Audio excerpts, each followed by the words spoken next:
Madame Pomfrey, the matron, was a nice woman, but very strict. "Just 5 minutes," Harry pleaded. "Absolutely not. You let Professor Dumbledore in." "Well, of course. He is the headmaster. Quite different. You need rest." "I'm resting. Look, lying down and everything. Come on." "Oh, very well," she said, "but 5 minutes only." She let Ron and Hermione in. "Harry!" Hermione looked ready to fling her arms around him again, but Harry was glad she held herself as his head was still very sore. "Oh, Harry, we were sure you were going to. Well, Dumbledore was so worried." "The whole school is talking about it," said Ron. "What really happened?" It was one of those rare occasions when the true story is even more strange and exciting than the wild rumors. Harry told them everything: Quirrell, the mirror, the stone, and Voldemort. Harry and Hermione were a very good audience. They gasped in all the right places, and when Harry told them what was under Quirrell's turban, Hermione screamed. "So the stone's gone," said Ron finally, "and Flamel's just going to die?" "That's what I said, but Dumbledore thinks that, what was it? Oh, to the well-organized mind, death is but the next great adventure." "I always said it was Waff as a rocker," said Ron, looking quite impressed at how mad his hero was. "So what happened to you two?" said Harry. "Well, I got back all right," said Hermione. "I brought Ron, and that took a while, and we were dashing up to the Hourly to contact Dumbledore when we met him in the entrance hall. He already knew. He just said, 'Harry's gone after him, hasn't he?' And he hurtled off to the 3rd floor. "Do you think he meant to do it?" said Ron, "sending you off to your father's cloak and everything?" "Well," Hermione exploded, "if he did, I mean to say, well, that's terrible. He could have been killed." "No, it isn't," said Harry thoughtfully. "He's a funny man, Dumbledore. I think he sort of wanted to give me a chance. I think he knows more or less everything that goes on here, you know.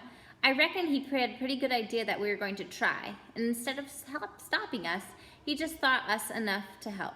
I don't think it was an accident he let me find out how the mirror worked. It's almost like he thought I had the right to face Voldemort if I could." "Yeah, well, Dumbledore's barking mad all right," said Ron proudly. "Listen, you've got to be up for the end of the year feast tomorrow. The points are all in, and, well, Slytherin's won, of course. You missed the last Quidditch match. We were steamrolled by Ravenclaw without you. But the food will be good." At that moment, Madame Pomfrey bustled over.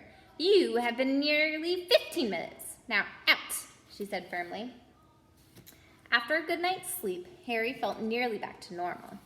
"I want to go to the feast," he told Madame Pomfrey as she straightened his mini sweet boxes. "I can, can't I?" "Professor Dumbledore says you are allowed to go," she said stiffly. "You have another visitor." "Oh, good. Who is it?"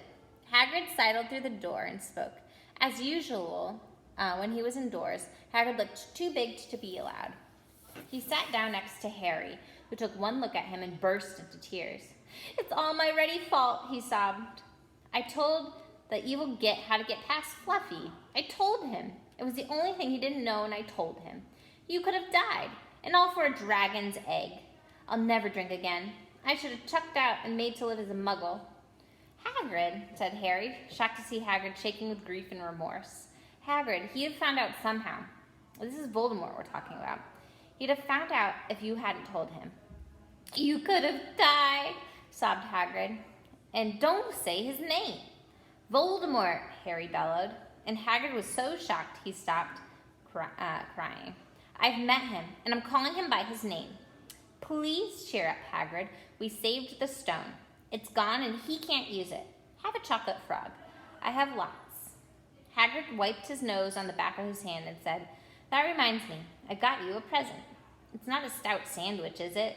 said Harry anxiously, and at last Hagrid gave a weak chuckle. "Nah, Dumbledore gave it to me yesterday to fix it. Of course, he should have sacked me. Anyways, I got you this." It seemed to be a handsome, leather-covered book. Harry opened it curiously. It was full of wizard photographs. Smiling and waving at him from every page were his mother and father. "Sent owls off to your parents, old school friends, asking for photos. Knew you didn't have any. Do you like it?" Harry couldn't speak, but Hagrid understood. All right, so we'll stop there and then finish the last little bit.